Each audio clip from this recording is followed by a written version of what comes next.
안녕하세요. 예, 부산 지역 고3 또 선생님이실 수도 있고 아니면 또 고1, 2학년 이렇게 지도하시는 선생님이실 수도 있을 것 같습니다. 저는 이제 한국대학교육협의회 3년간 파견 근무 마치고요. 올해 학교로 복귀를 한 교사 오수석입니다. 저도 이제 교사 이제 복귀하면서 올해 이제 고3 담임을 이렇게 맡게 됐는데요. 많이 힘드시죠? 예.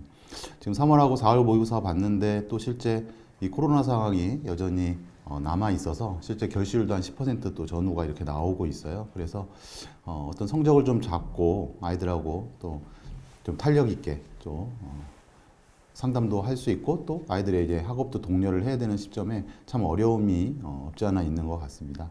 그래도 지금 목전에 아이들 앞에 이제 또 중간고사가 놓여 있잖아요. 그렇죠? 또 마지막 고3에서의 내신이나 이런 부분은 분명히 또 종합전형이든 교과에서 중요하게 또 작용되는 부분들이 있기 때문에 일단은 성적이 어느 정도 성취가 되는지에 대한 것도 중요하겠지만 아이들이 또는 포기나 낙담을 하지 않고 좀 이 고3 생활을 잘 지내는 게 더 아이들의 성장에는 큰 의미가 있지 않을까 이런 생각을 합니다. 좀 서두가 이제 길었는데요. 오늘 이 시간에는 2023 대입에서의 어떤 변화와 주안점 위주로 해서 이렇게 말씀을 드릴 거고요. 또 작년에서의 어떤 수능이든 뭐 경쟁률의 이런 상황들에 대해서 우리가 다시 한번 고찰해보는 시간도 이렇게 가져보도록 하겠습니다. 자, 일단 현재 올해 이제 학령 인구 부분이죠. 그래서 실제 보시게 되면 뭐 4,900명 크게 나타나는 부분이 없습니다. 그래서 차이가 없다. 그 얘기는 작년에 입결을 해석을 잘 하고서 지원 전략을 이렇게 구축하면 된다라는 얘기가 될 수 있고요. 올해 이제 학생 수에 이렇게 변화된 부분에서의 중요한 포인트는 졸업생들입니다. 그러니까 졸업생들이 어느 정도 실제 수능에 들어오고 이 아이들이 어느 정도 수시에 실제 지원하는지에 대한 영향력들, 그리고 작년에 이제 대학들도 보게 되면 이제 졸업생의 합격률이 조금은 높아진 대학, 그렇지 않은 대학들에 대해서 나중에 대입의 전형들의 이제 발표들, 대입 결과 발표들이 이루어지게 되면 그 부분들에 더 포커스를 좀 두시면 도움이 되실 거라고 생각을 합니다. 자, 수시 지원 인원이죠. 지금 여기 우측에 비고라고 한 부분에서의 이 비율 부분을 이렇게 좀 보시게 되면요.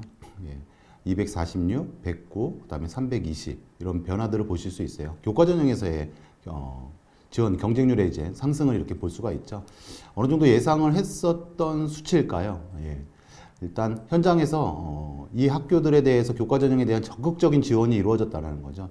그러니까 추천 인원의 자격의 제한은 오히려 고교 현장에서는 물론 이제 추천을 해도 되냐 안 되냐의 고민도 있었겠지만 그 이전에 입결들이 없었기 때문에 실질적으로 적극적으로 추천하는 계기가 됐었고, 그러면서 경쟁률이 분명 소폭 상승하게 됩니다.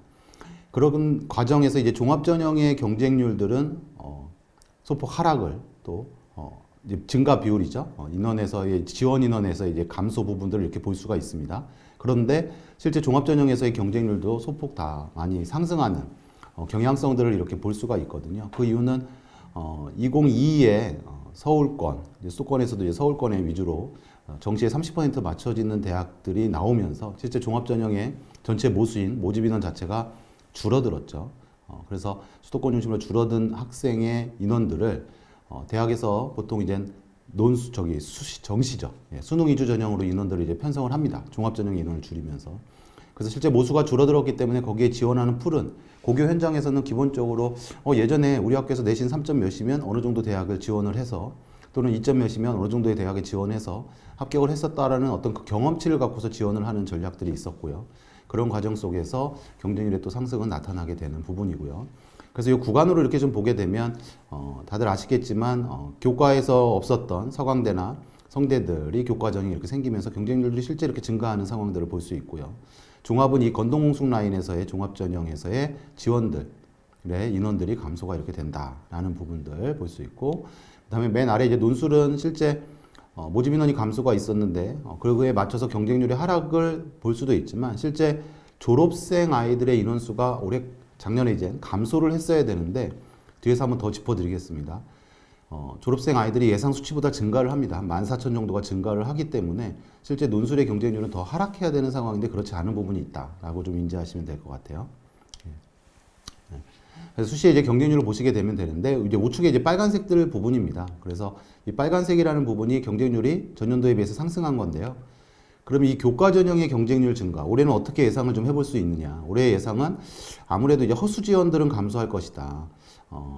실제 교과 전형에서 현장에서 어떤 부분이 있었냐면 수능 최저를 만족하면 그래도 합격 확률이 높아지기 때문에 실제 적극적으로 좀 도전적으로 많이 지원들이 있었는데 이제 그런 부분에 대해서는 어느 정도 팩트가 짚혀지는, 그러니까 그 학교의 입결이 어느 정도 형성되는 레인지가 좀 구체화되는 결과가 나왔다라고 적용을 할 수 있고요. 그 적용치는 아마 올해 상담하실 때도 무시할 수 없는 부분입니다. 예. 다만 또 이제 밑에 보시게 되면 좀 전에 말씀드린 것처럼 계단형 입결 구조의 어떤 정착화 시점이 됐다. 단 수능 최저 완화가 입결의 변수가 된다. 올해의 상황입니다. 그래서 작년에 입결을 볼 때 수능 최저가 완화가 된 대학이라면 그런 부분들은 조금은 조심하게 유의하고 지원하는 전략을 세워야 되지 않나라는 생각들을 중요한 올해의 쟁점으로 볼 수 있고요. 다음이 이제 종합전형의 경쟁률이죠. 앞에 서두에서도 말씀드린 것처럼 실제 종합전형의 인원 자체가 줄어든 부분이 있었죠. 작년에 이제 서영고가 1000명 이상의 인원을 줄이게 됩니다. 고대가 이제 정시로 인원들을 확보하면서 나타났던 현상인데요. 그런 부분에서 볼 때 이 경쟁률의 상승이 나타난 부분, 기존의 고교에서 교과로에서 유입이 있었지만 종합전형을 준비했었던 아이들의 그 풀 자체에서의 지원들은 그대로 나타났기 때문에 그 경우가에서 경쟁률의 상승이 나타난다. 그래서 올해의 경쟁률도 증가는 예상을 합니다. 왜냐하면 16개 대학 기준으로 해서 정시가 40% 정도 늘어나야 되고요. 그 16개 대학이 약 정시 모집 인원이 한 1,400명 정도가 증가를 하거든요. 그렇게 될 경우에 이 대학들은 어디에서 인원들을 이동을 시키죠? 그렇죠? 종합과 논술의 인원들을 이동을 시킵니다. 실제 종합과 논술의 인원 비중이 높아서 정시 확대되는 그 16개 대학의 범주에 포함이 된 대학들이기 때문에 실제 종합과 논술의 인원을 분명히 정시로 늘리는 그런 상황들이 나타나고요. 그렇게 되면 이제 종합의 또 모수죠. 모수가 줄어드는 부분이 있기 때문에 이 부산 지역에서 보통 이제 서울에 한 11개 또는 15개 대학 정도를 관심 있게 이제 지원들을 많이 하시잖아요. 그리고 또 부산의 거점 대학을 또 같이 지원하는 그런 전략을 우리가 짜고 있다라고 저도 알고 있고요. 그렇게 지원 경향들이 나타납니다, 실제. 이제 그런 부분의 관점에서 볼 때 또 올해 종합전형에서의 경쟁률은 증가가 예상이 된다. 그리고 16개 대학의 정시 확대와 맞물려 종합전형 인원 감소가 큰 그 대학들은 좀 주의할 필요가 있다라는 얘기로 정리할 수가 있을 것 같습니다. 자, 정시의 경쟁률은 실제 2022하고 이제 비교를 할 때 보합세거나 소폭도 증가를 하게 됩니다. 그러면 아니 수시의 경쟁률들이 그렇게 증가했는데 정시까지 어떻게 이렇게 증가하게 되냐? 예, 아까 말씀드린 것처럼 졸업생 인원 한 14,000 정도가 더 들어와요. 예, 그렇기 때문에 그 인원풀 자체 그리고 수능의 난이도하고의 영향이 크다라고 좀 더 분석적으로 좀 볼 수 있습니다. 어떤 부분으로 좀 관점을 생각하시면 되냐면 수능이 어렵게 출제되면 그렇죠. 재학생보다 분명히 졸업생이 유리한 부분이 있거든요. 그럼 졸업생들이 다시 재도전의 어떤 기준을 잡고 수능을 다시 보게 되는데 실제 성적이 자기 예상치만큼 나오는 경우가 더 많아지는 거죠.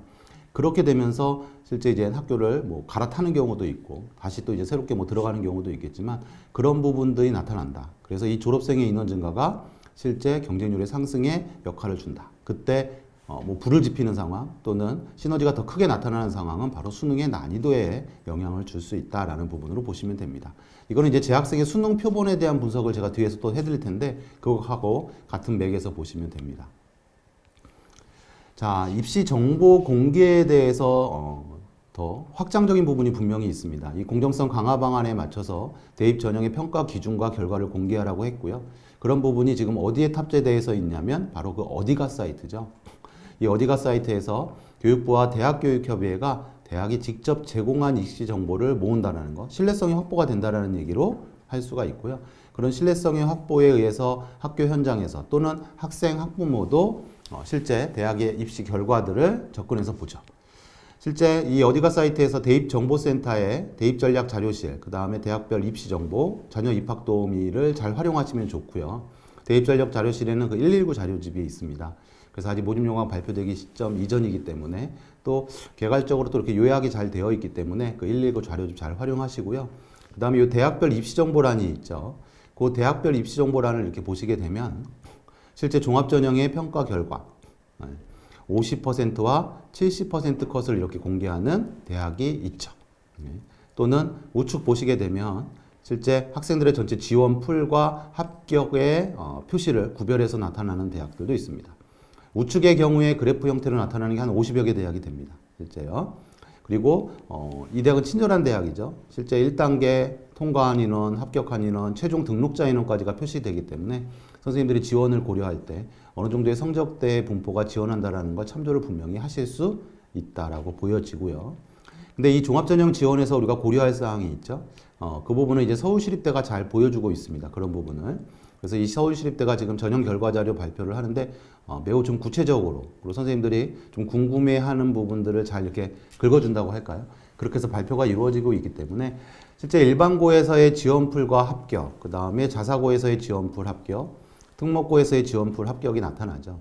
그랬을 때 이 계단형 구도를 볼 때 일단 학교 입장마다 좀 차이가 있겠지만 일반고 입장에서 뭐 야 이럴 줄 알았어 뭐 계단형으로 해서 성적이 좀 안 좋은데도 자사고 특목고는 뽑히잖아 뭐 이렇게 얘기를 할 수 있지만 그런 부분 관점보다는 이렇게 생각을 해보시면 돼요. 일반고에서는 1등급대 아이들의 비율이 5%에서 한 6% 정도가 항상 있습니다. 그렇죠? 학교에서 한번 산출해 보시면 비슷하게 나올 거예요. 근데 이제 자사고 특목고에서 1등급대 아이들이 거의 없죠. 예, 성적을 소위 얘기해서 나눠 먹는다라는 얘기를 표현하는데 그랬을 때 우리가 이제 고정적으로 좀 바라봐줘야 될 관점은 일반고에서 50등인 학생의 성적 그리고 자사고에서 50등인 학생 성적을 보게 되면 그쵸 자사고의 학생들의 성적이 상대적으로 분명히 낮겠죠. 그러니까 그런 관점으로 좀 보시게 되면 요 계단형의 입결들을 조금은 바라보는 시선이 좀 달라질 수 있지 않을까라는 생각을 하고요. 그래서 이걸 인정을 하고 앞에 있던 이 결과치들을 해석을 하셔야 된다는 거죠. 그러니까 종합전형의 지원풀 놓고 이렇게 보셨을 때 물론 학과마다의 상황은 좀 다를 수 있죠. 어떤 학과는 특목고 또는 외고나 이런 학과들이 고교에서 많이 지원이 이루어지는 학과다. 그럴 때에 바라보는 분포도와 그렇지 않은 학과에서의 분포도는 분명히 달라질 수는 있겠죠. 그러니까 그런 부분을 보되 다만 대다수 지원풀에서 한 50에서 70%의 선, 그 선이 일반고에서 많이 지원을 하는 분포의 선으로 우리가 인지를 하시고 학생들과 상담을 하면 어떨까 생각이 됩니다. 네. 다음은 이젠 종합전형에 대한 결과만 나오는 게 아니라 바로 이렇게 교과와 수능에 대한 결과치도 나온다는 거고 이 70%의 결과의 값은 매우 유의미합니다. 우리가 현장에서 볼 때 저 70%의 성적선은 최초 합격은 아니더라도 1차 충원이든 2차 충원에 합격할 수 있는 성적선으로 보거든요. 대학에서도 이제 그런 얘기들이 나오고 있고요. 그런 의미에서 학생들과 상담할 때 우리가 이제 충분한 기준선으로 상담할 수 있고요. 우리가 이제 수시에 대해서 지원을 할 때 아이의 교과 성적의 기준선을 잡고 또 수능 모의고사 성적의 기준선을 잡잖아요. 그러면서 이제 수시에 지원 대학들을 결정을 한다라고 할 때 이 부분은 학생이 지금 현재 성적으로 갈 수 있는 대학에 대해서 짚어볼 수 있고 또 하나는 그렇죠. 자신이 목표로 하고 있는 대학의 성적이 어느 정도인지 내가 어느 정도까지 성적을 올려야 되는지에 대한 방향을 제시해 줄 수 있다라고 이렇게 보시면 될 것 같아요. 자, 좀 전에 봤었던 거는 어디가 홈페이지죠. 교육부하고 대교협이 운영하는 홈페이지. 두 번째는 교육부 대교협이 운영하는 상담 프로그램이죠. 그래서 이거는 고교 현장에서 학교 내에서만 활용이 되는 프로그램입니다. 그래서 고교형 대입상담 프로그램의 수시 사례 차트 내용 이렇게 보이시나요? 실제 학생의 성적이 이렇게 있을 때 그렇죠? 전체 분포 풀이 이렇게 나오게 되는 거예요. 입결의 분포 풀이죠. 그래서 아이의 성적이 작년에 어느 대학에서 합격 결과가 있었는지를 바로 보실 수 있고요. 실제 저 네모 박스를 클릭하게 되면 그 대학의 학과들의 리스트가 쭉 뜹니다. 그리고 그 학과들의 리스트도 똑같은 형태로 뜨거든요. 그걸 다시 또 클릭하게 되면 그 학과의 합격 사례들의 사례값이 쭉 뜨죠. 그래서 선생님들이 이제 상담하실 때 우리가 이제 가장 1차적으로 예성적으로 갈 수 있는 대학 선생님들도 그걸 도식화해서 좀 가시적으로 빨리 판단하실 수 있는 부분이 될 수 있다라는 얘기고요. 또 하나는 이 성적 분포는 국영수사, 국영수 과외 성적의 기준이에요. 그렇게 되면 선생님들이 야, 이 대학은 야, 국영수사에서 뭐 잘한 과목 12과목만 반영하는데 여기에 맞추면 안 되는 거 아니야? 자, 근데 어떤 생각을 하셔야 되냐면 내신이 3.5 이내가 어느 대학에 3.2가 된다는 얘기는 나만 그렇게 되지 않는다는 얘기죠. 그렇죠? 그럼 보통 국영수사로 해서 3.5등급인 애들이 다시 또 성적이 상승하는 것도 같은 현상들을 분명히 갖고 있다는 겁니다. 그래서 우리가 동일하게 바라볼 수 있는 그렇죠? 맨 밑에 보시면 내가 바라보고 지원을 고려해야 하는 대학 그룹을 충분히 형성할 수 있다. 데이터 건수가 뭐 110만 건 이상의 그리고 1750여 개의 협력고가 다 같이 수합한 사례입니다. 그러니까 선생님들이 상담을 하시면서 그렇죠? 그 노하우죠. 또 긴 상담, 또 힘들게 상담했던 그 결과들을 다시 다 우리가 모아서 품앗이 하듯이 다 모은 다음에 그 다음 연도에 어떻게 보면 또 상담하시는 새롭게 이제 고3을 맡으신 선생님들한테 인수인계하는 그런 측면이 강하기 때문에 이 부분 잘 활용하시면 좋을 것 같고요.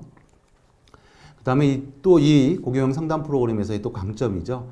우리가 이제 수시에서 지원할 때 6장의 카드, 정시에서 뭐 3회 카드가 기본적으로 있습니다.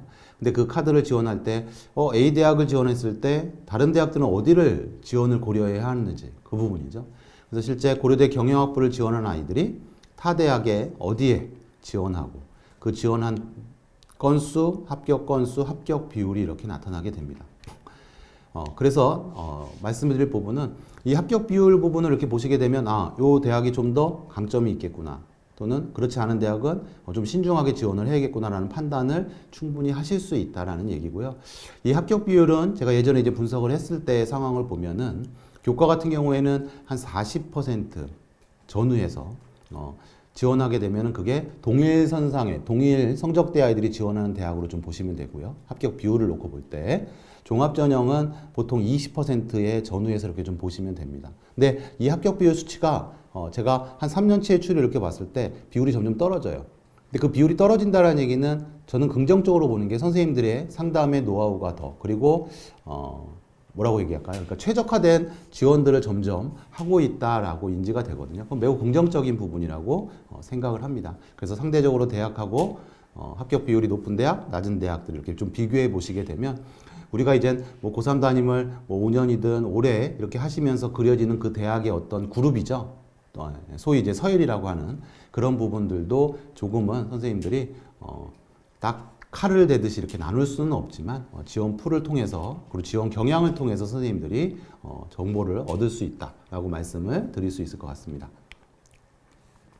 자, 대입전형 수립 체계에서는 딱 요 포인트 몇 개만 이렇게 또 짚어드리겠습니다. 올해 대입전형 일정에서 뭐 수시 기간이다, 정시 기간이다, 여러 얘기들이 있겠지만 그런 거는 또 외부에서 또 주변에서 얘기들이 많이 나오고요. 꼭 체크하셔야 될 부분 중에 하나는 바로 이겁니다. 미등록 충원 추가 합격 날짜 12월 26일에 6시까지입니다. 그 이전에는 9시까지였어요. 야, 그러면 현장에서 또 잘못 오해하시면 안 되는 게 9시에서 6시로 당겨지면 아이들이 충원이 많이 안 되는 거 아니야? 이렇게 생각하실 수 있는데 그렇지 않다라는 게, 대학이 홈페이지를 통해서 발표하는 게 오후 2시에 무조건 마감이 되게끔 돼 있어요. 예전에는 그게 오후 5시 마감이었던 겁니다. 그렇게 되면 오후 2시 이후에는 그렇죠, 전화로 또 바로 추가 합격들의 통보가 이루어질 수 있기 때문에 이전과 달라진 상황은 아니다라고 학생들한테 좀 주지시켜 주시면 좋을 것 같습니다. 그리고 이때는 꼭 전화 잘 받게끔 안내해 주시면 좋을 것 같고요. 자, 4개년 대입제도 비교해서 뭐 학생부 개편 부분에서 이제 좀 포인트는 뭐 마지막 3부 때 또 이제 4부죠. 최승원 선생님이 이제 또 학생부 개편 내용들을 또 잘 짚어서 이렇게 얘기해 주실 텐데요. 그 수상이 이제 한 학기 한 개만 대학에 제공이 된다. 이건 대학마다의 상황이 조금씩은 다른 것 같아요. 그렇다고 지금 수상을 새롭게 만들 수는 없고, 물론 끝까지 3학년 때의 수상을 충실하게 챙겨주실 필요는 분명히 있죠. 그렇지만 거기에서의 수상 개수로 해서 정량적인 부분으로 해서 학생이 진학을 하고 또 지원을 하는 데 있어서 너무 위축되지는 않았으면 좋겠다라는 얘기. 왜냐하면 일부 대학에서는 이 학생들의 이제 서류 평가를 하는 데 있어서 졸업생하고의 다른 상황이기 때문에 이 수상의 관점이, 졸업생은 다 수상이 들어오고 재학생은 그렇지 않았던 부분에서의 차이점들이 있기 때문에 어렵다라는 거거든요. 좀. 그래서 이제 그런 부분을 좀 얘기를 드리고 싶고, 그 다음에 이 진로 희망사항은 적극적으로 좀 어필을 해야 합니다. 우리가 대학에 제공이 안 되기 때문에 학생부에 학생의 주된 관심사, 또 진로나 전공에 대해서의 어떤 방향성을 충분히 짚어주셔야 대학이 서류평가를 할 때 편해요. 근데 이 편하다는 개념은 대학을 위한다는 개념이 아니라 대학의 그 짧은 시간, 뭐 20분 전후에 어떤 서류평가 시간들이 있다라고 이렇게 하는데, 그 시간 내에서 학생이 주로 어떤 진로에 대해서 준비를 했는지 좀 구체화할 수 있는 부분이죠. 얘가 이런 진로기 때문에 이런 활동들을 했다라는 것의 연계성들을 빨리 캐치할 수 있게끔 안내를 해주시려면 바로 이 진로 희망 부분에 대해서는 학생부에 좀 잘 생활기록부 기재 요령에 맞게 담을 필요가 있다라는 얘기를 좀 드리고요. 그다음에 이제 자율 동아리는 뭐 글자 수는 적지만 학생의 이제 자기 주도성, 그렇죠? 주도성하고 또 전공 적합성을 분명히 드러낼 수 있기 때문에 우리가 장려해서 아이들이 마무리를 해야 될 부분입니다. 그다음에 이제 최근에 이제 좀 화두가 됐던 부분은 이제 지금도 진행형이지만 종합전형 준비에서 어떤 개인의 어떤 차별화된 역량이나 이런 부분들을 표현을 한다라고 할 때 지금 자율주제 탐구 활동이 있죠. 그리고 이거는 독서하고의 연계성 상당히 중요하고요. 학생의 깊이를 더할 수 있는 부분이 물론 웹에서의 어떤 검색이나 또는 뭐 SNS에서 상황들을 통해서 내용들을 아이들이 얻어 내 가지고 이렇게 작성도 할 수 있지만 독서하고의 연계성이 상당히 중요하다. 그게 학생이 깊이를 더할 수 있는 부분이라고 생각을 하고요. 또 학교 주관의 어떤 프로젝트형 봉사들 운영을 하고 있다라고 할 때 아이가 이 봉사를 통해서 공동체 의식이나 사회성들을 보여줄 수도 있지만 그 안에서 또 이 특정 봉사에 대해서 또 그런 봉사를 구성을 하면서 주도성과 전공 적합성들을 분명히 드러낼 수가 있습니다. 그래서 이런 부분들을 또 종합전형 준비의 마지막 방점을 좀 찍는다라고 생각하시고 준비하면 좋지 않을까라는 생각을 합니다. 자, 이제 수능에 대한 얘기를 좀 드리도록 할게요. 아까 제가 말씀드렸던 부분입니다. 여기 보시게 되면 지금 12만 5천, 파란색 부분을 한번 보세요. 13만 6천에서 12만 5천으로 인원이 줄었죠. 약 8% 정도가 줄었거든요. 근데 이게 줄어든 이유는, 그렇죠? 그 전년도에 뭐 애들이 대학을 다 가서가 아니라, 학령 인구 감소, 그 6만 명대의 감소가 2년치가 있었잖아요. 그 첫 해입니다. 그래서 8%가 감소했기 때문에 올해 학생들도 8% 정도가 감소를 실제 했어야 되는 부분인 거예요. 근데 그렇지 않았다라는 거죠. 그래서 실제 14,000명 정도가 증가해서 졸업생이 들어왔던 부분이고, 이런 부분의 수능의 난이도도 어려웠었던 부분들이 아이들이 정시에서의 또 졸업생 아이들이 정시로 지원하는 그리고 최종적으로 결과도 얻어내는 그런 부분들이 더 드러났다라고 보시면 되고, 그래서 정시 경쟁률 확보에 영향을 줬다. 그래서 올해 같은 경우에도 실제 이 졸업생들의 아이들이 어느 정도의 풀 자체를 구성을 할 것이냐라는 부분이죠. 다만 추정은 이제 많이 안 들어올 수도 있다라는, 예전에 비해서는 그런 추정은 지금은 지금 코로나 3년 차인데 이전 1, 2년은 아이들이 이제 대면 수업들이 좀 많이 이루어지지 않았는데 지금은 적극적으로 대면 수업들을 아이들이 대학에 가서 하고 있기 때문에 다시 또 뭐 반수를 할 수도 있겠지만 다시 수능을 응시하는 아이들이 증가 비율이 이전만큼은 아닐 거다라는 추정을 좀 해봅니다. 자, 다음은 이제 영역별 응시 현황인데요. 자, 일단 수학에서 이제 확통, 미적, 기하에 대해서의 구분이 이제 명확해졌다. 예전에는 가형에서 나형으로 넘어오는 학생들이 있었는데 이제 과목별로 해서 구별이 명확해졌다. 또 하나는요. 요 아래 보시게 되면 사탐하고 과탐의 인원 비율인데요. 51.8%, 44.6% 보이시죠? 그리고 우측에 2022년도는 48.1에서 46.1%. 자, 1차적으로 자연계 학생들이 늘어났다라는 생각을 분명히 하실 수 있죠. 과탐 학생들의 증가 추세다. 그리고 지금 현장에서도 좀 성적이 상위권인 아이들이 이쪽으로 쏠림이 나타나죠. 그리고 이 학생들이 2학년 때 공통 과목들을 같이 공통 과목이 아니죠. 일반 선택 과목인데도 같이 이제 인문계열 성향이 있는 아이들과 성적 산출을 같이 하면서 또 성적이 조금은 좋게 나오는 부분의 아이들이 자연계열의 성향이 강해지고 있다라는 부분.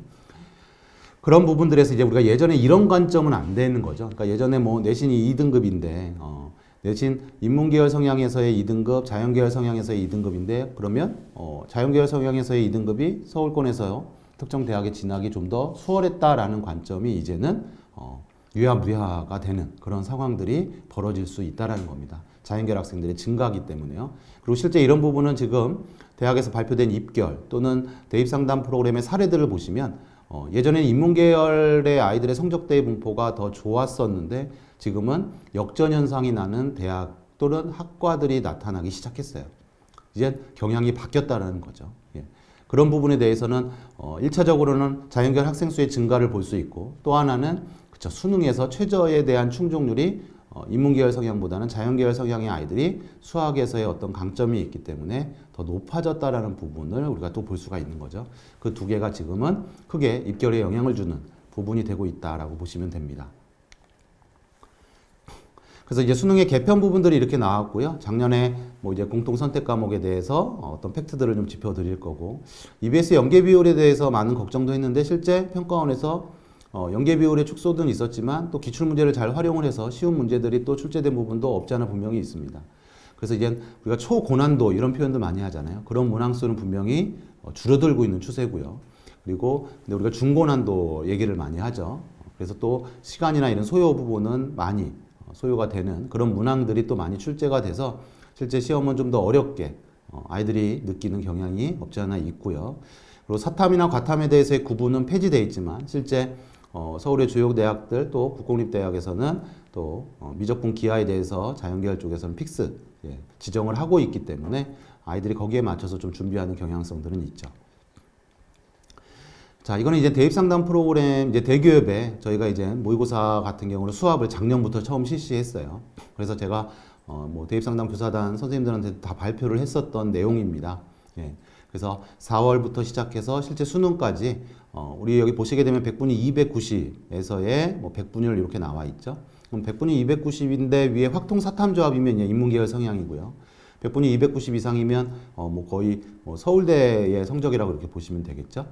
근데 4월에는 0.33이었는데 수능으로 가게 되면 0.08이 됩니다. 좀 심플하게 말씀을 드리면 33명이었던, 10,000명 중에 33명이었던 학생이 8명으로 바뀌게 되죠. 그래서 재학생 아이들이 수능 성적이 떨어지는구나 라는 것을 우리가 짐작해서 이렇게 볼 수가 있는 부분이고, 우측에 이제 누적비 감소율 보면 75.8%, 즉 100명의 학생이 있었는데 백분위 290인 재학생이 100명이 있었는데 무려 75명의 아이들의 성적이 떨어지는 거죠. 자, 그랬을 때 우리가 너희들은 수능 안 돼 이렇게 얘기하자는 얘기가 아니고요. 오늘 설명의 방향은 이만큼 어려운 상황이기 때문에 정말 수능에 대한 준비 또 수능 최저에 대한 준비를 우리가 긴장감을 갖고 준비를 해야 된다라는 얘기를 좀 드려보고 싶은 거고요. 그 다음에 이제 좀 드릴 얘기는 여기 미기 과탐도 한번 먼저 보시죠. 그리고 다시 확통을 한번 다시 보여드릴게요. 미기도 4월에는 한 135명이었던 아이들이 52명으로 이렇게 떨어지는, 그래서 누적비 감소율, 그리고 감소율이 290에서의 상황만이 아니라 280, 70, 60, 50에서도 다 같이 이렇게 나타나고 있다라는 부분이죠. 그런 부분을 우리가 아이들한테 좀 인지를 시켜주시고 졸업생이 들어오게 되면 실제 성적이 떨어지는 부분들이 분명히 없지 않아 있다. 다만 하나 짚어볼 게 있어요. 뭐냐면요. 6월에 한번 확통사탐 조합의 백분율을 보시게 되면 대수능에서의 백분율 비율하고 보게 되면 떨어지죠. 떨어집니다. 인문사탐, 확통사탐 조합에서는 떨어지는데 그 간격이 떨어지는 게 그래도 크게 떨어지지 않은 걸 볼 수 있고요. 다음 자연계 화면을 보여드릴게요. 미기 과탐 조합의 6월에 0.44, 수능에서 0.5예요. 오히려 올라요. 그쵸? 자, 그럼 우리가 이제 아이들한테 이 6월을 기준으로 확실하게 좀 짚어서 얘기를 해줄 수 있다는 얘기고요. 그러면 이 6월 성적이 정말 중요하다라는 얘기를 좀 드리죠. 물론 이제 9월도 연계성을 갖습니다. 그래서 우리가 수시에 원서를 쓸 때 수능에 대한 어떤 추정을 하고 또 추측을 한다라고 할 때에 어떤 좀 기준을 얘기할 수 있는 부분. 그래서 확통사탐에서의 조금은 떨어지지만 그 반면에 이제 어떤 생각을 할 수 있죠? 그러면 우리가 6월에 보통 작년에 6만 정도의 재수생이 들어오고 7월에 7만 정도, 그리고 실제 수능 때는 2배인 14만, 작년에 14만 정도의 이제 응시가 잡히게 됩니다. 그랬을 때 이 나중에 반수일 학생일 수도 있고 그렇지 않을 수도 있는데 나중에 들어오게 되는 수능 때 최종적으로 들어오는 아이들을 봤을 때 그 아이들이 절대 수능이 다 잘하는 아이들이 들어오는 상황은 아니다라는 거죠. 예. 그래서 더 성적이 아이들이 재학생이 확 떨어지는 그런 결과치를 갖고 가는 건 아니다. 그렇다면은 우리가 6월에 성적을 놓고 이때 학생들을 잘 격려하고 독려해서 수능에서의 어떤 결과치를 본다라고 하면 또 6월과 9월에서의 그 성적에서의 수능 최저 등급, 그렇죠? 그 최저 등급을 아이가 잘 준비하면 유지시킬 수 있다라는 저는 희망이 있다라고 분명히 봅니다. 그래서 그 부분에 기준을 잡으면 어떨까라는 생각을 하게 되고요. 자연계는 소폭 상승하는 부분들. 이게 어떻게 보면 저는 희망이라고 봅니다. 제 학생들한테. 자, 올해 모의고사 지금 나온 부분 한번 발표된 거를 전년하고 한번 비교를 해볼게요. 왼쪽이 지금 올해 3월이고요. 오른쪽이 작년 3월이에요. 예. 똑같은 성적 붙인 거 아니에요? 아닙니다. 그림에 틀린 그림 찾기 하면 어디가 다르다는 거 보이시죠? 예. 상단의 꼭대기에 뾰족 튀어나온 부분이 분명히 다르죠. 예. 그래서 이 부분을 보면 야, 국어의 분포는 상당히 비슷하구나 라는 생각을 이렇게 1차적으로 하실 수 있고요. 그 다음에 왼쪽에 제가 이 빨간색 부분을 칠했습니다. 이게 8등급 컷이에요. 부분이죠. 그럼 이 학생들의 성적의 도수가 갑자기 높아지는 이 상황. 이게 현장에서의 고민이죠. 수학을 좀 기피하고 어려워하고 하는 아이들이 소위 풀다가 이제 포기하고 찍기도 하는 그 분포들입니다. 그러면 이제 수학 교과나 또는 현장에서 이제 바라볼 때는 저 부분의 아이들에 대한 관심이 필요하지 않나라는 생각을 좀 조심스럽게 전해보고요. 자, 그 다음에 올해 3월과 작년 수능의 분포입니다. 국어는 그래도 개형 자체가 상당히 유사하다는 걸 볼 수 있고요. 작년 수능에서는 국어가 정말 어려웠던 부분이 있죠. 최고점 표점이 상당히 높았고요. 그래서 상위 4% 이내 급간에서의 기울기가 상당히 급하게 떨어지는 부분들을 볼 수가 있습니다. 근데 그래프의 개형은 매우 유사한 형태를 유지를 하고 있다라는 부분들을 좀 볼 수 있죠. 수학 한번 여기 국어 이거 3월이었고요. 그 다음에 이제 수학입니다. 올해 수학 3월이 왼쪽이고요. 작년 3월이 오른쪽입니다. 그래프의 경향은 상당히 유사하고요. 다만 작년 3월에서는 보면 표점이 이제 115에서 뭐 135 정도의 2, 3등급 간의 구간에서의 아이들의 분포가 도수가 꽤 전체 분포를 놓고 볼 때 있었는데 그 부분이 소폭 분명히 줄어든 부분들을 이렇게 레인지를 좀 볼 수가 있고요. 그 다음에 우측 지금 보시게 되면 수능에서의 상황은 뒤에 75, 79 요 부분의 급간의 아이들이 많이 증가하는 걸 볼 수 있죠. 자, 그렇다면 이게 지금 확통, 미적, 기하가 같이 나오는 거거든요, 산출이. 그럼 저 부분은, 그죠? 확통의 아이들의 성향이 좀 많이 있겠죠. 그러면서 조금은 떨어지는 성향들이 확실히 더 구체화되는 부분들이 보이게 되는 거죠. 이런 부분들을 이제 우리가 현장에서 인식하고 아이들 독려를 좀 해줄 필요가 있지 않나라는 생각이 들고요. 작년 3월하고 올해 3월의 비교입니다. 제가 수능 얘기로 드렸군요. 그러면 작년 3월하고 올해 3월하고 이렇게 비교를 했을 때 지금 작년 3월에 떨어지는 부분들이 더 컸었던 부분들 좀 이렇게 볼 수 있고요. 그 다음에 성적이 올해 수학이 쉽지는 않았다. 왜냐하면 전체적으로 해서 아까 말씀드렸던 115에서 135가 작년 3월에는 어느 정도의 도수들이 잡혔었는데 올해는 그 부분이 조금은 눌러졌다라고 할까요? 그런 부분들을 볼 수 있습니다. 자, 다음 화면이 수능하고 비교입니다. 자, 수능은 모의고사하고 판이하게 다릅니다. 그러면 이 부분에 대한 해석은 어떻게 접근해야 될까요? 그렇죠. 재수생이 들어오면서 표본의 성향들이 확 달라지는 부분이 있다. 그 얘기는 재수생들이 어떤 강점 부분이 있다라고 했을 때 재수생의 영향력이 상당히 크다라는 부분으로 볼 수가 있는 거예요. 어떤 과목보다요? 그쵸. 국어 과목보다요. 그래서 이런 추정을 같이 앞으로 4월 또 6월 계속 제가 비교해서 또 안내를 해드리는 상황으로 전개를 해보도록 하겠습니다. 자, 그 다음에 이제 현장에서 이제 저희가 어떤 얘기를 좀 해줘야 되느냐. 이 국어에서의 작년 표점 2020, 21, 22 수능에서의 상황이고요. 우리가 이제 표준 점수에서의 최고점, 만점에서의 표점이죠. 그리고 1등급 구분 점수의 표점의 이 간극 점수가 바로 그 시험의 난이도, 또 우리가 소위 얘기하는 변별력에 대한 얘기입니다. 그래서 작년에 변별력이 상당히 높았다라는 얘기. 그래서 18점의 변별력 이렇게 얘기하지만 실제 2등급과 3등급의 표점의 구분 점수는 해마다 변함이 없어요. 크게 변화가 없습니다. 그 얘기는 시험에 변별력이 있었다라는 얘기는 소위 얘기하는 우리가 최고점과 1등급 사이에 그 간극이 벌어지는 상황들입니다. 거기에서 줄 세우기가 가능한. 그래서 뭐 인문 쪽에서는 스카이 대학들의 뭐 이제 경영학과의 어떤 줄서기 또는 자연계열 쪽에서는 의치한양이겠죠. 거기에서의 어떤 아이들의 줄 세우기라고 할까요? 그런 부분이 가능하게 되는 거죠. 이렇게 해서 변별을 확실하게 가지게 되면요. 그리고 또 하나는 지금 짚어서 얘기해 드릴 부분은 작년에 1등급 구분 점수를 보면 점수가 하나가 찍히는 게 아니고 84에서 86으로 이렇게 찍히죠. 왜 그럴까요? 그쵸? 공통 선택 과목 구조에서 나오는 거죠. 그래서 84점은 언어와 매체에서 84 받은 아이들이 1등급이 된 상황. 86은 화작에서 86을 받은 아이가 1등급이 되는 그런 상황입니다. 그래서 엄매가 유리해 이런 얘기들을 우리가 하고는 하는데 실제 아이들한테 현장에서 얘기해 주실 때는 맨 아랫줄 보시게 되면 2점에서 4점 정도의 과목 간의 점수의 차이가 생기는 거예요. 그러면 야, 네가 화작에서 80점을 맞는데 엄매에서 뭐 76 이상을 맞으면 4점 정도 차이죠? 그러면 네가 엄매로 가서 바꿔서 시험을 봐봐. 그러면 표점이 좀 높게 나올 수도 있어요.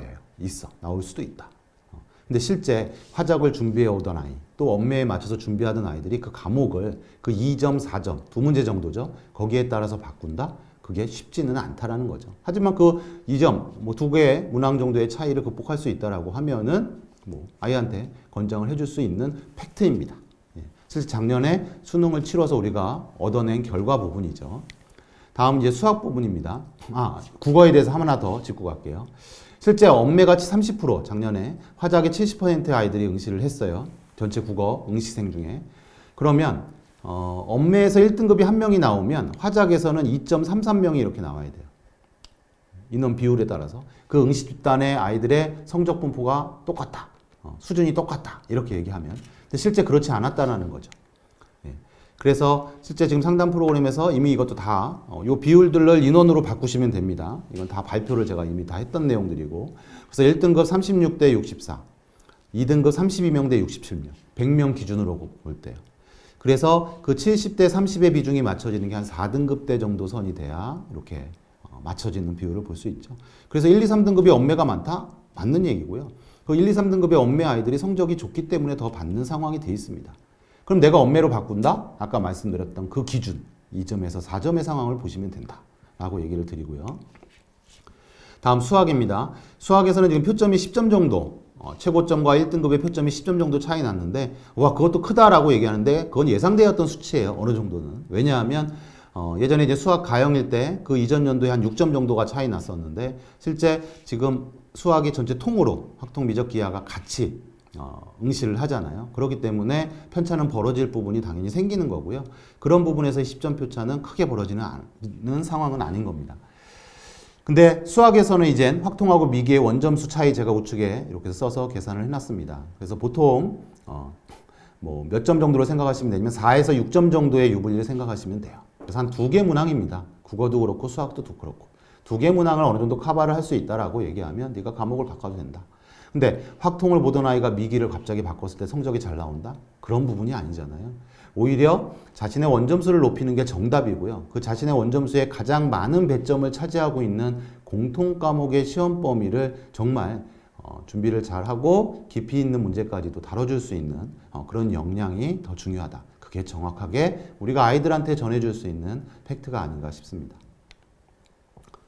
자, 이제 수학에서도 상황입니다. 기하를 한 명이라고 놓고 기준으로 볼 때 미적은 4.56배, 4.56명, 그 다음에 확통은 5.94명이 나와야 되는데 실제 그렇지 않았다는 거죠. 간극이 상당히 컸고요. 1등급에서는 5명, 89명, 6명 이런 식의 분포. 그래서 미적을 본 아이들이 1, 2, 3, 4등급까지도 아까 구원한 4등급에서 그 비율 정도에 맞춰지는 상황이었는데 5등급이 돼야 만들어지는 상황으로 볼 수 있고 기하도 1등급은 상대적으로 적다. 그래서 실제 미적이 분명히 등급을 받는 데 있어서 1, 2, 3등급의 인원 비율이 분명히 미적이 많은 부분들을 우리가 짐작해서 볼 수가 있습니다. 그래서 이제 자연계 쪽에서는 이제 최저의 충족률이 분명히 높아지고 인문계 쪽은 상대적으로 최저의 충족률이 자연계에 비해서는 좀 낮춰지는 상황들을 볼 수가 있는 거죠. 자, 다음 영어입니다. 자, 영어는 뭐 1등급이 6.3% 정도. 그래서 뭐 영어도 어려웠다 이런 얘기들이 있었고요. 그래서 EBS 연계 비율하고의 또 연관성에 대해서도 많이 언급을 하고 추정도 그렇게 해왔습니다.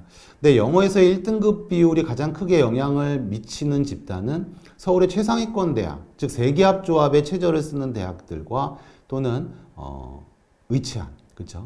요새 약대도 있죠. 의치한 수하고 약대에서의 최저 충족에서 자연계 아이들이 충족률이 좀 떨어지는 데 영향을 줄 수 있는 게 영어에서의 1등급 비율입니다. 하지만 지금 2등급, 3등급, 즉 누적 비율은 3등급까지가 무려 53.1%. 절반 이상의 학생들이 3등급을 받았다라는 얘기죠. 그리고 그래서 중하위권 대학들에서는 아이들이 최저를 충족하는데 크게 영향을 받지 않은, 그리고 대학의 최저들이 지금 최저들이 많이 완화가 되어 있기 때문에 학생들의 대학의 최저 충족률이 상당히 높은 상황이에요. 그러니까 그런 부분을 볼 때 우리가 영어는 절대 포기하지 말아야 된다. 그리고 이게 최저 등급 충족에 결정적인 영향을 미치는 그런 상황이다라고 이렇게 좀 보시면 되고요. 아이들한테 좀 더 독려를 해주셔야죠. 한두 문제에 의해서 이건 절대 평가이기 때문에 그 구분 점수를 넘어서게 되면 내 등급이 올라가잖아요. 그렇죠? 그래서 그 부분을 잘 살릴 필요가 있다라는 얘기를 드립니다.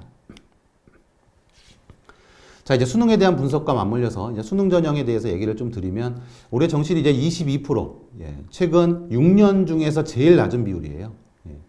그리고 수능 2주의 인원도 7만 명 아래가 나오는 이런 상황들. 그래서 지금 정시의 모집 인원이 그 16개 대학이 40%로 가면서 실제 많이 다른 대학도 편승해서 늘어날 거로 생각하지만 그렇지 않다라는 부분. 그 16개 대학 기준으로 볼 때 한 1,300명, 1,400명 정도의 인원의, 정시 인원의 증가거든요. 그래서 그런 부분을 놓고 볼 때는 지금 뭐 재학생 기준으로 했을 때 이제 수시에 대해서 더 집중하는 부분은 필요하다. 다만 학교 유형마다 이제 정시에 또 집중하는 학교들이 있죠. 그 학교들은 또 거기에 맞는 전략을 이제 구축할 필요는 분명히 있습니다. 그래서 실제 서울권 정시에서 이건 15개 정도 대학이고요. 아래 이렇게 보시게 되면 1,300명의 아이들의 인원 증가를 여기 보실 수 있죠. 그럼 나머지 이제 포함 안 된 서울여대, 뭐 강원대, 숭실대 인원 포함하게 되면 1,400명 정도거든요. 1,400 조금 넘습니다. 그런 상황들을 놓고 볼 때 이게 절대적으로 늘어난 수치로 이렇게 보면 안 된다라는 얘기를 좀 드리고, 왼쪽에 보시면 빨간색으로 표현된 경희대, 서울대, 시립대, 숙명여대, 중앙대 요 대학들이 수능 위주의 인원을 많이 늘리는 대학이에요. 그럼 이 대학들은 이 늘리는 인원들을 분명히 어디에 영향을 줄 수밖에 없다. 논술과 그쵸 종합전형에 영향이 미칠 수밖에 없기 때문에 이 대학들의 종합전형을 지원할 때는 좀 더 신중한 접근들이 필요하다. 그리고 좀 더 완벽한 준비를 해서 지원하는 전략들을 갖춰야 된다라는 얘기로 개괄적인 얘기를 드릴 수 있을 것 같습니다.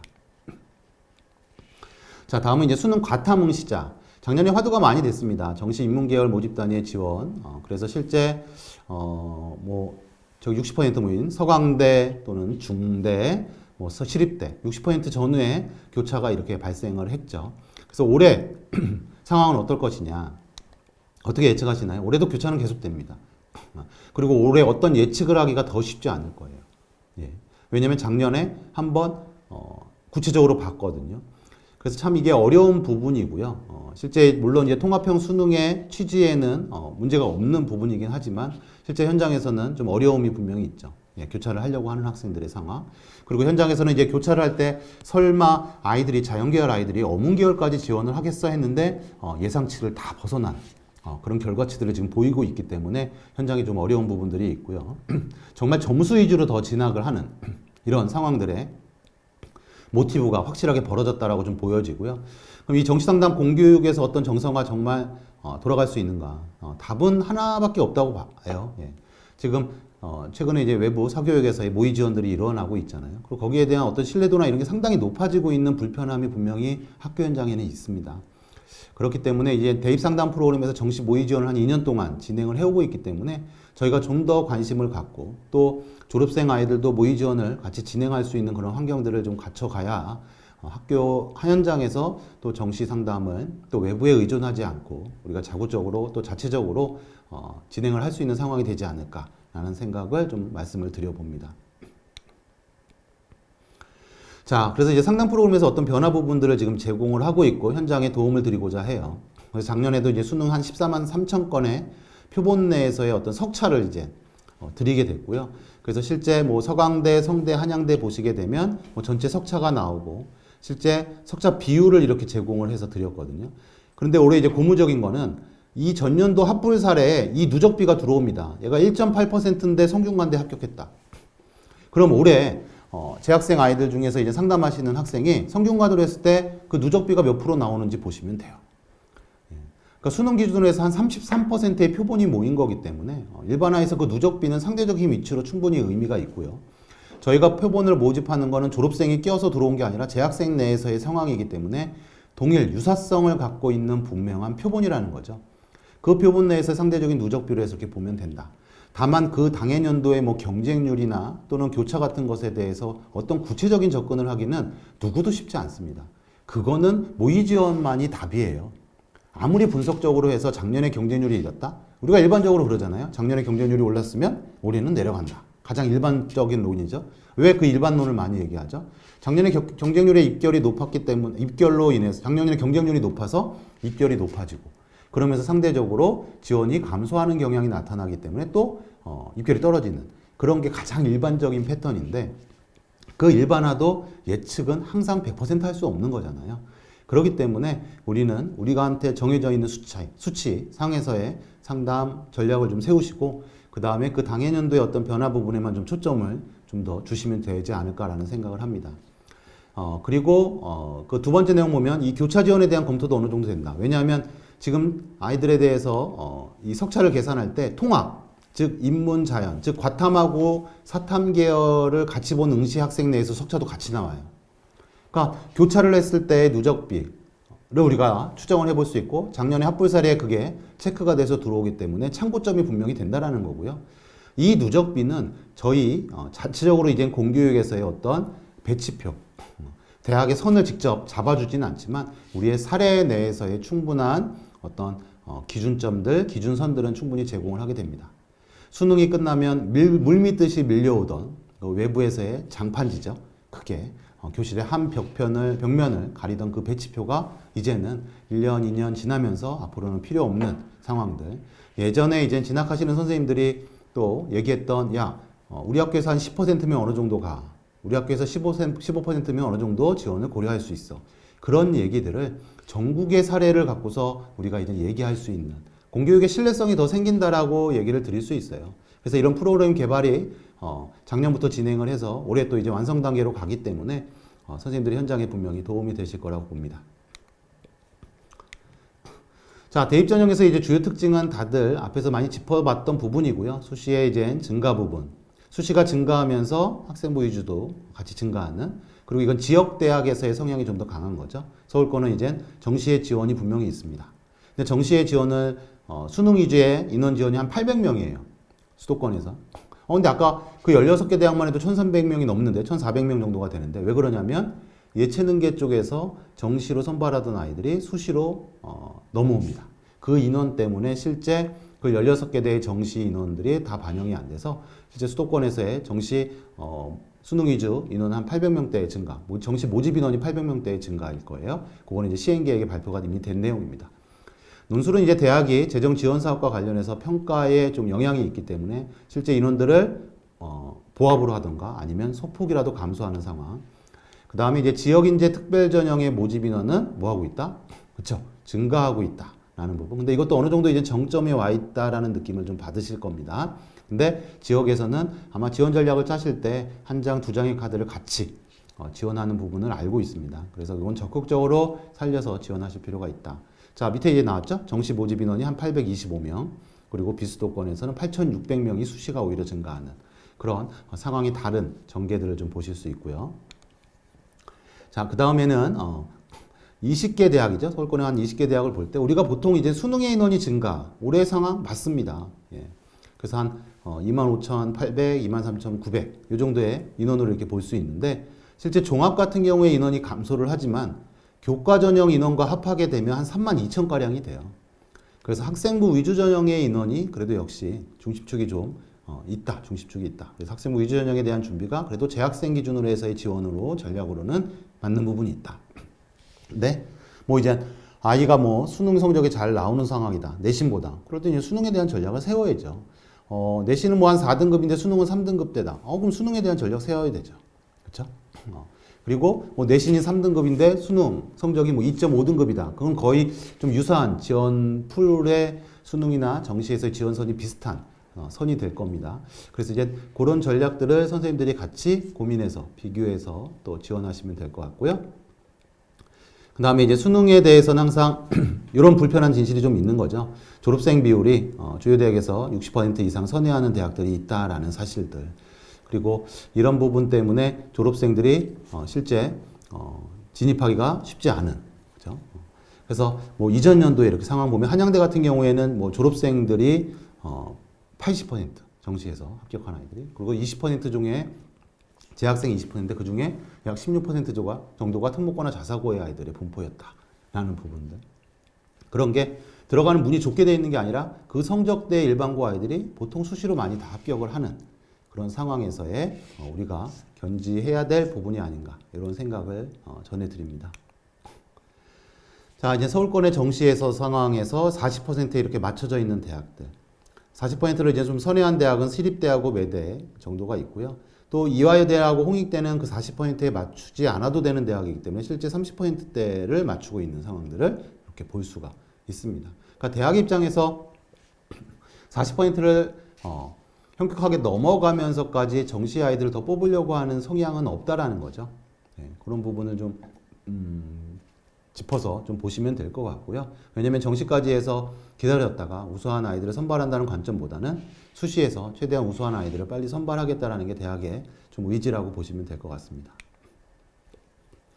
자, 입학 전형 예고 사항입니다. 서울대 같은 경우에 지금 지역 균형인데 수시만이 아니라 정시에서도 선발하는 상황들이 있고, 그다음에 이제 교과 정성 평가에 대한 얘기가 있죠. 그래서 이제 그 부분은 준비하는데 또 수능 성적이 어느 정도 담보라는 표현보다 준비가 돼야 되기 때문에 거기에 맞춰서 좀 학교 내에서 아마 쓸 수 있는 대학 고교가 있고, 이 지역 균형을 또 쓰지 못하는 고교도 있을 거예요. 성적대가 준비된 아이들이 없다라고 하면. 하지만 서울대 입장에서는 최대한 지역의 인재들을, 우수한 인재들을 뽑겠다라는 분명히 그런 의미이고요. 또 아래 이렇게 보시게 되면 지역 균형의 수시에서의 최저가 변경이 됐죠. 세기 합칠.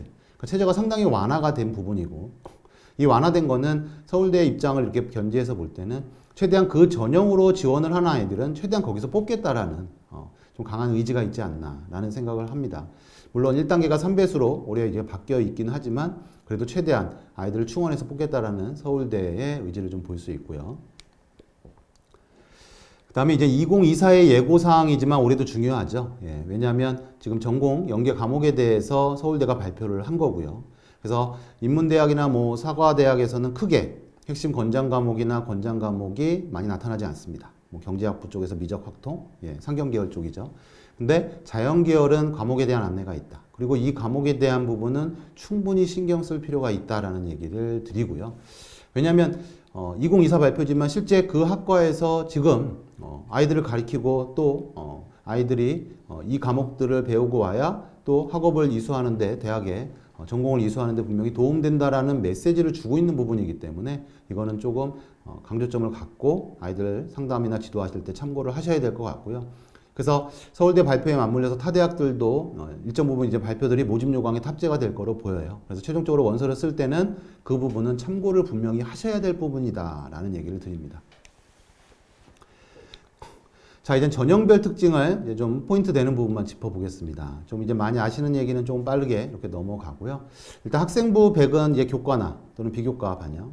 근데 출결 봉사는 대다수의 아이들이 좀 만점을 받죠. 그리고 면접을 실시하는 대학들.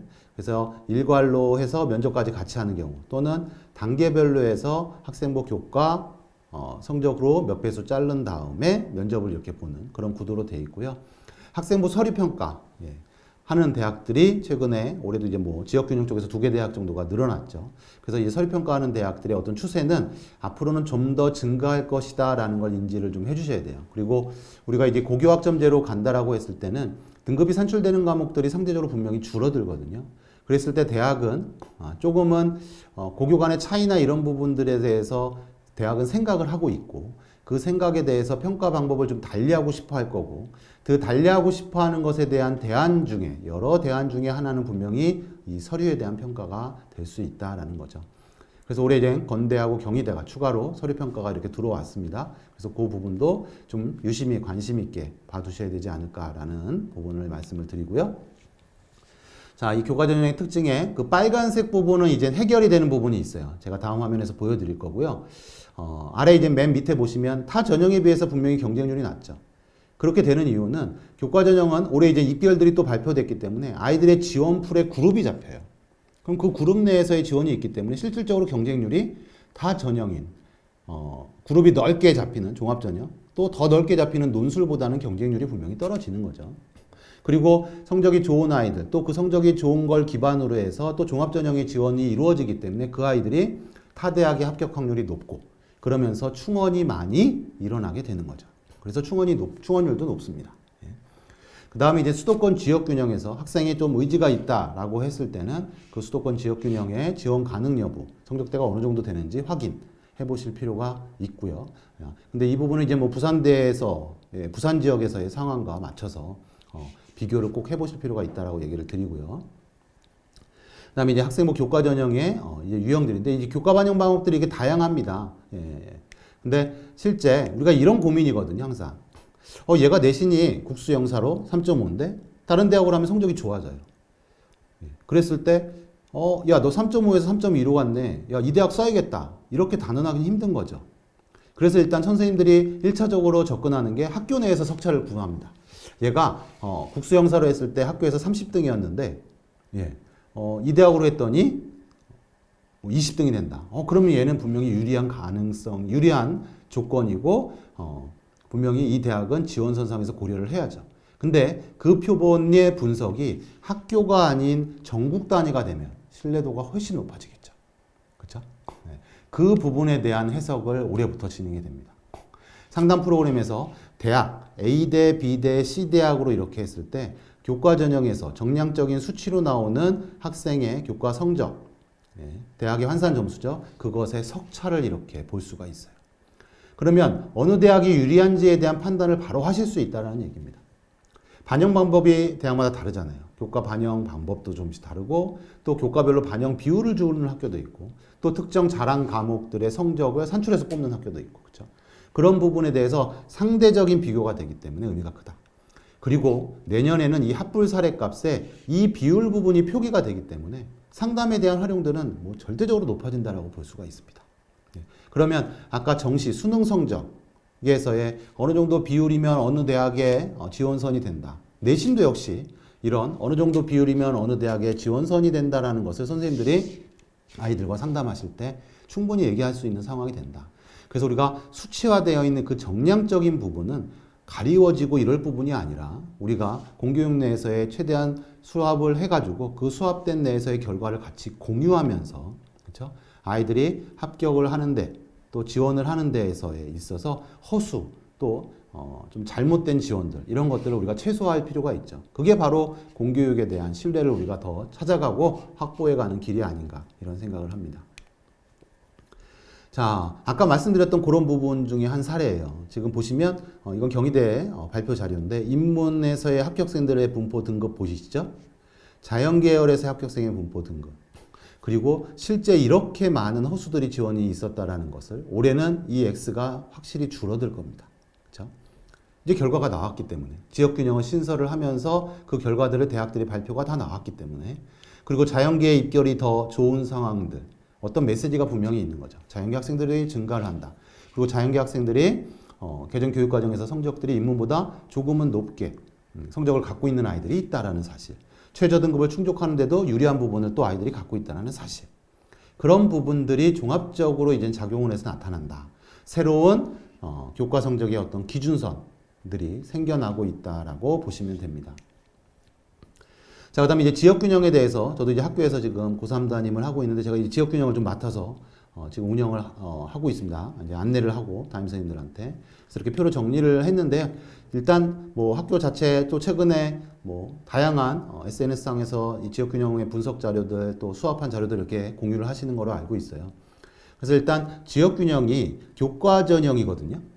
교육부에서의 메시지는 수도권에서 타 지역에 또는 수도권도 역시 마찬가지 포함되지만 수도권에 진학하려고 하는 아이들이 있다라고 하면 그 아이들의 좀 진입 장벽이 좀 수월하게 교과 전형으로 선발을 하라는 거죠. 그래서 그렇게 구성된 학교가 수도권에서 40개, 40여 개 대학입니다. 근데 올해 신한대하고 평택대가 폐지됐고요. 우리가 지역균형으로 알고 있는 서울대는 실제 그 교육부에서 메시지 던진 지역균형은 아니죠. 그렇죠? 경인교대도 그렇고요. 이 두 대학은 종합전형으로 학생들을 선발을 하거든요. 그래서 일단은 그 부분은 뭐 차치하더라도 일단은 아래 이렇게 보시게 되면은 학생부 100을 반영하는 대학이 좀 소폭 줄었고 면접을 반영한 대학은 같죠. 근데 서류를 반영하는 대학이 늘어났다는 사실. 그리고 실제 건대, 경희대, 성대. 물론 성대는 작년부터 적용을 했습니다. 예. 근데 시행계획에 이제 발표를 할 때 답제가 안 돼서 나타난 상황이고요. 최저를 기준하는 적용 대학이 늘었다. 그리고 추천 인원을 제한하는 대학은 줄었다. 이런 부분은 최저의 중요성은 더 강조가 되고 있고 추천 인원의 제한이 풀렸다라는 얘기는 학교에서 추천을 하는 데 있어서의 조금 더 머리 아픈 상황은 유연해졌다라고 인식하시면 됩니다. 대학들이 4명이었던 걸 뭐 8명, 뭐 10명이었던 걸 무제한으로 풀고요.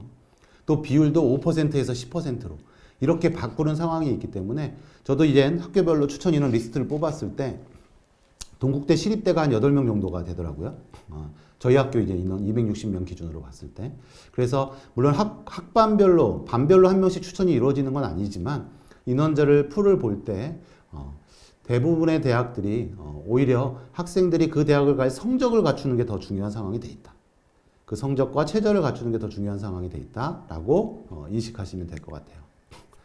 그래서 입시 결과에 좀 영향을 줄 수 있는 대학을 나름 정리를 조금 이렇게 앞에 도식화되어 있는 거를 정리를 해보면 전형 방법의 변화가 있는 대학들이고요. 추천 인원의 변경이 있는 대학입니다. 그리고 전형 방법의 변화도 동국대, 중대, 교대 뭐 이런 대학은 뭐 비율 자체에서 조금 변화하기 때문에 큰 의미는 없을 겁니다. 예. 그리고 이제 최저의 변화가 있는 건 관심 있게 보셔야 되죠. 건국대는 최저를 실제 폐지를 했고요. 그 다음에 뭐 이제 중앙대 같은 경우는 고3 제한을 폐지를 실제 합니다. 그래서 재수생까지도 들어올 수 있는 상황이 돼 있으니까 그런 부분들은 입결에 좀 영향을 줄 수 있는 부분이다. 그런데 전체적으로 추천 인원의 변경들의 대학이 많기 때문에 아이들이 또 관심이 갖는 대학들이 그렇게 나타난 부분이 있기 때문에 조금은 유연성을 갖게 된다라고 보시면 되고요. 다음에 이제 작년에 제가 이거 발표했던 부분에서의 어떤 결과를 좀 말씀을 좀 드리려고 해요. 실제 이거 작년에 제가 이제 대구 지역에서 이 지역 균형에 대해서 지원서를 어느 정도까지 봐야 되냐라는 좀 요구가 있어서 분석을 해달라고 해서 실제 제가 수도권에 있는 대학들의 교과 종합전형의 합격 비율을 갖고서 추정을 이렇게 했던 거예요. 그래서 좀 분석한 얘기를 이렇게 좀 드리면 실제 내신 등급의 1에서 2등급대 아이들이 학생부 위주 지원풀이 수도권에 있는 서울, 인천, 경기에 있는 아이들의 인원입니다.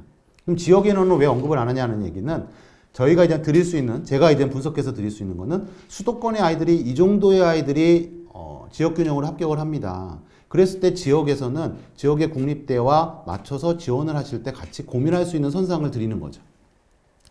그랬을 때 6천 명의 아이들이 있는데 실제 이 1그룹 대학, 이 1그룹 대학이 이제 서울에 한 15개 정도 대학이에요.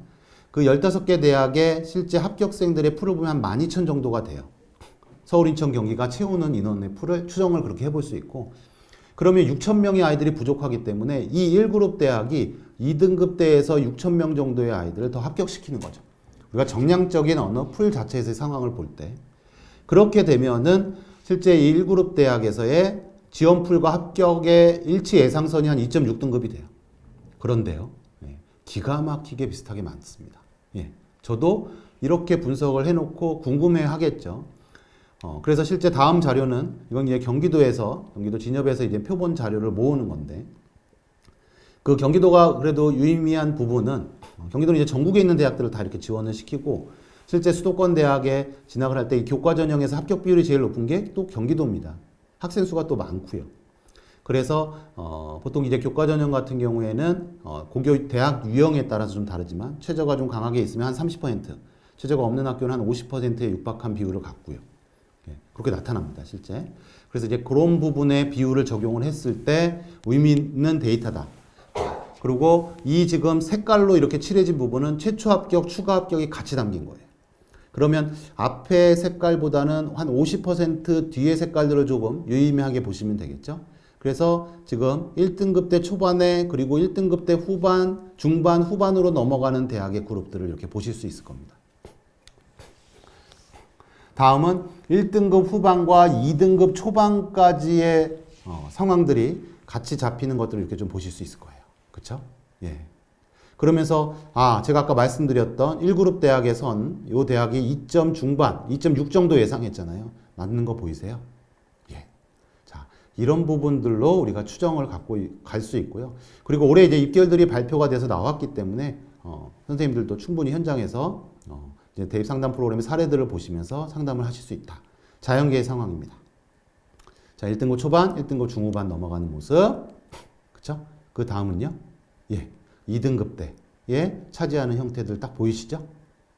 그래서 제 분석이 맞았다라는 칭찬을 받고 싶은 면도 있지만 그래서 이런 부분들의 얘기를 왜 드리냐면 정량적으로 보일 수 있는 부분에 대해서의 어느 정도의 구간이나 이런 것들은 추정을 할 수 있고 또 그 추정에 대해서 너무 고민하지 않아도 되는 게 우리에게는 충분한 사례가 있다. 상담 프로그램에 있는 충분한 사례를 갖고서 선생님들이 해석을 하시고 다만 그 해석을 할 때 주의하실 점은 작년과의 올해의 변화는 또 있나?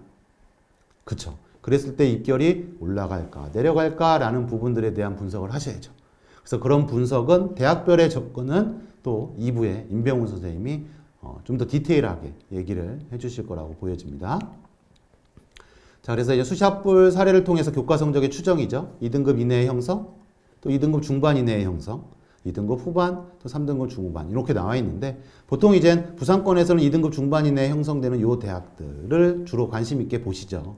그리고 그렇지 않은 경우에는 이제 지역 대학에 지원이 강하게 나타나는 걸로 알고 있습니다.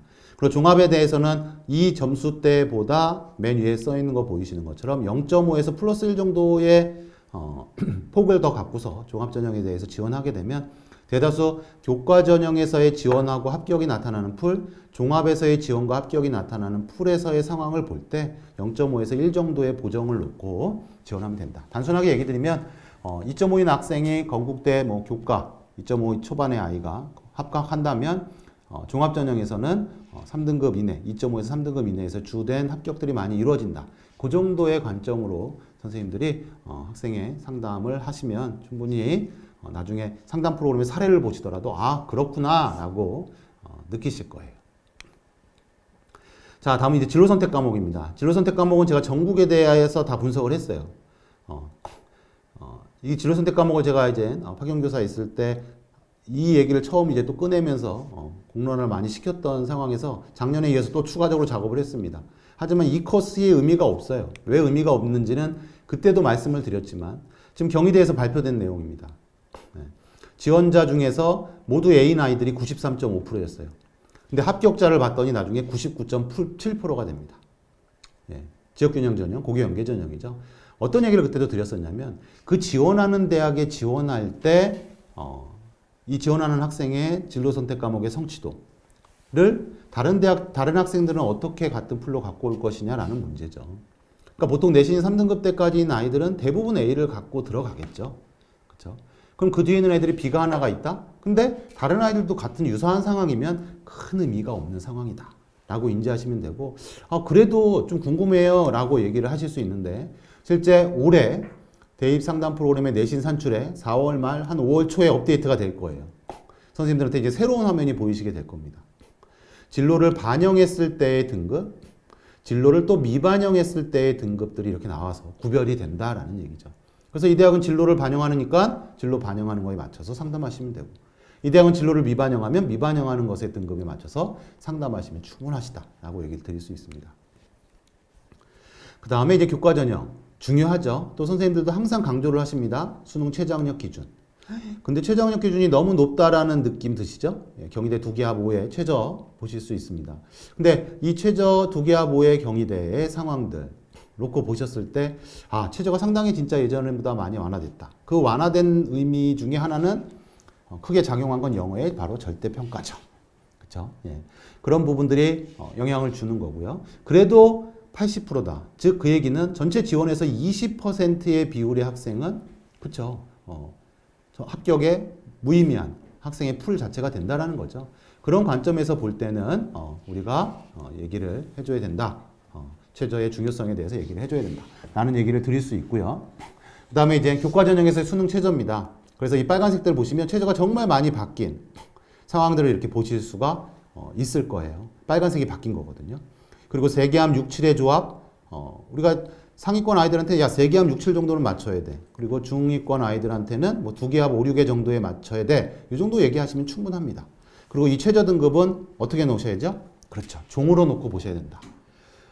근데 이제 지금 대입 상담 프로그램에서 모의고사 성적을 입력을 이제 하시게 되면 각 전국에 있는 대학에 최저 충족하는 아이들의 학생을 다 보실 수 있게끔 프로그램이 이번에 개편이 될 거예요.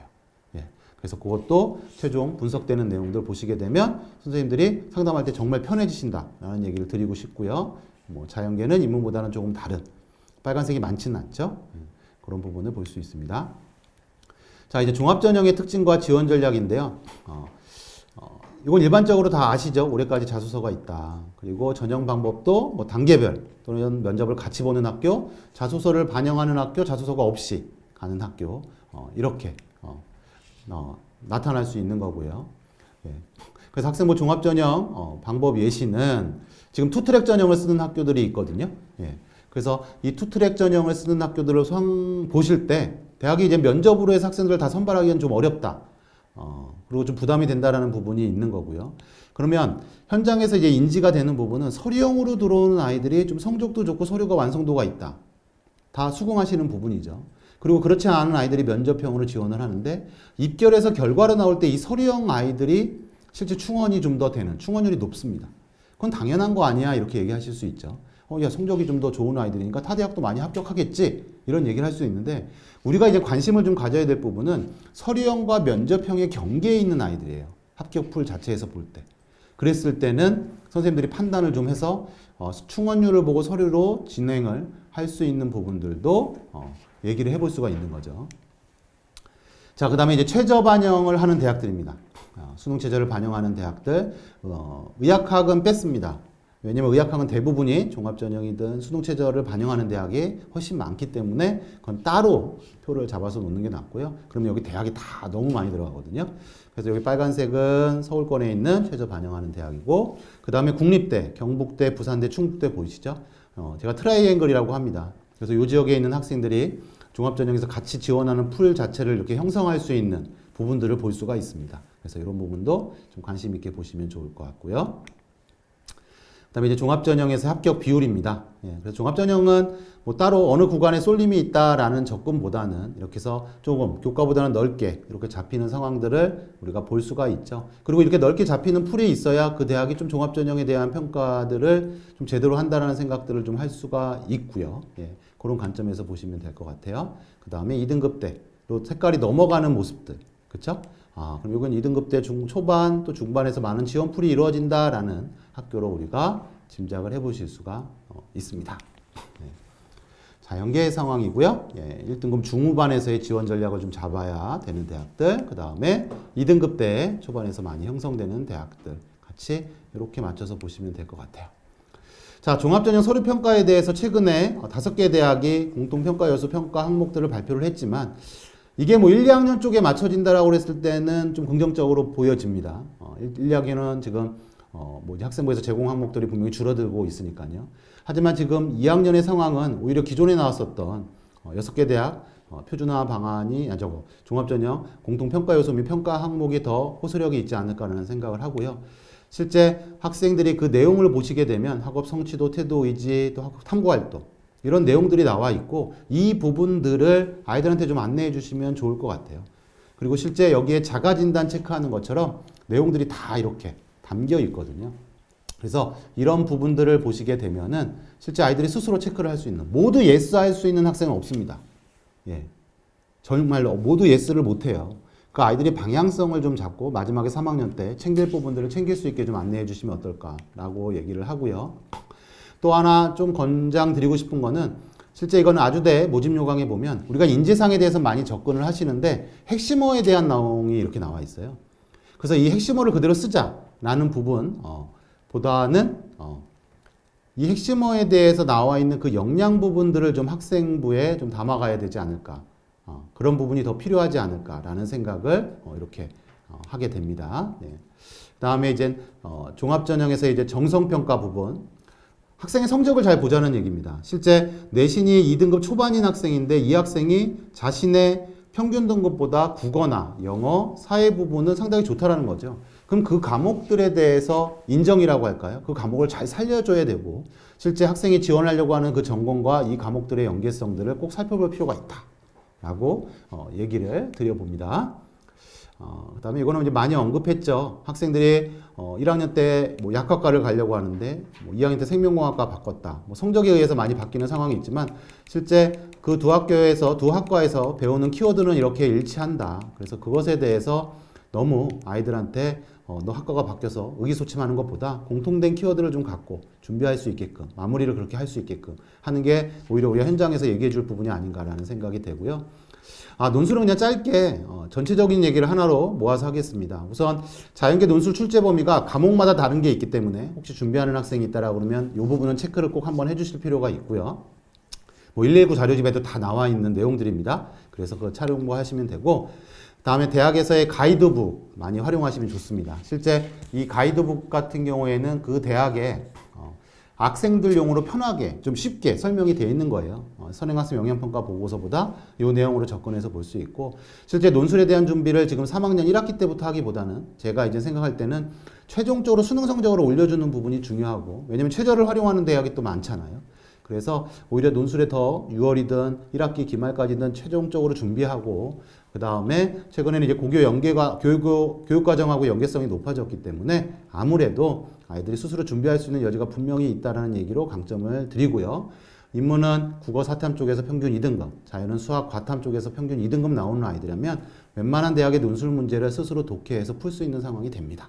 예, 그 부분을 좀 지금 짚어보고 가는 게 더 바람직하지 않나 생각을 합니다. 자, 학생부 종합전형의 어떤 변화 부분이죠. 다 인지하고 계실 겁니다. 세특 부분에서의 어떤 주제 탐구 부분, 그리고 창체 쪽에서의 진로 탐색을 통한, 그쵸? 진로 연계의 주제 탐구, 그리고 이 성취 기준에서의 주제 탐구. 이 성취 기준은 세특에 담겨 있는 부분이죠. 이 두 개가 크게 대학에서 지금 보고 있는 학생의 탐구 역량, 그 탐구 역량을 통한 학업 역량을 측정하는 데 상당히 중요한 어떤 쟁점이 되고 있다라는 부분이고, 그게 곧 경쟁력으로 가고 있다라는 생각을 꼭 해주시면 좋을 것 같고요. 그리고 지금 대학에서 관심 있는 그 학생의 교과목 선택 상황 다 아시죠? 하지만 우리가 보통 보시면 공학이라고 하면 무조건 물리 베이스라고 생각하는데 그렇지 않은 학과들이 분명히 있다. 그래서 그 학과의 특성에 대한 파악하는 건 상당히 중요하고 그 특성에 대한 파악이 대학마다의 차이는 분명히 있다. 최종적으로 우리가 원서를 지원할 때는 이런 부분들을 놓치지 말아야 된다라는 얘기로 선생님들한테 좀 당부 아닌 당부를 드리고 싶습니다. 그리고 과목에 대해서는 이건 서울대 인문대학 국세학과를 합격한 아이인데 실제 이 학생은 동아시아 세계사를 배웠지만 어떤 학생이 경제학 또는 철학사를 연구하고 싶다면 선택 과목이 달라지는 거죠. 근데 지금 아이들은 과목 선택이 끝났는데요 라고 얘기하실 수 있지만 오히려 어떤 접근을 하시냐면 학생의 지금 과목 선택 상황을 아이가 원하는 진로하고 어떻게 연계해 줄 수 있는지에 대한 고민, 그게 지금 학생부 종합전형 준비에서 마지막으로 준비할 수 있는 부분이 아닌가 생각을 합니다. 네. 그리고 세특의 중요, 대학이 교과 성취 수준에 대한 기술, 수업 내용에 대한 탐구활동에 대한 기술, 이것에 대해서 학생의 학업 역량에 대한 평가에 상당히 관심을 갖고 있다는 건 사정관들의 설문에서 나오고 있는 내용이고요. 예. 그래서 이 부분을 우리가 더 주도 면밀하게 준비해야 될 부분이 아닌가 싶습니다. 예. 요 얘기는 빼고요. 자, 마지막으로는 요 컷만 하고 마치도록 하겠습니다. 조금 시간이 길어져서 죄송합니다. 일단 학생들에 대해서 아이들이 가장 많은 미래 사회에게 필요한 학생의 역량에 학생들이 많은 도수로 얘기한 게 자신감을 갖고 스스로 관리할 수 있는 역량이라고 합니다. 우리 아이들이 자기가 잘 되려면 또 잘 하려면 선생님들한테 예쁨을 받으려면 어떻게 해야 하는지 알고 있다는 거예요. 나도 자신감을 갖고 관리를 잘해서 성적도 올리고 과제도 잘 내고 뭔가 역량 있는 모습을 보이고 싶어하는 우리 아이들의 마음을 헤아릴 때 선생님들이 해주실 수 있는 얘기는 네가 관리를 제대로 안 해서 성적이 안 나온다라는 그런 관점에 또는 질책의 얘기보다는 오히려 자신감을 북돋아주는 그런 부분이 아이들한테 더 힘이 되지 않을까 이렇게 생각을 합니다. 예, 긴 시간 고생 많으셨고요. 또 다음에 또다시 좀 좋은 정보 또 업데이트된 정보로 선생님들 찾아뵙도록 하겠습니다. 네, 감사합니다.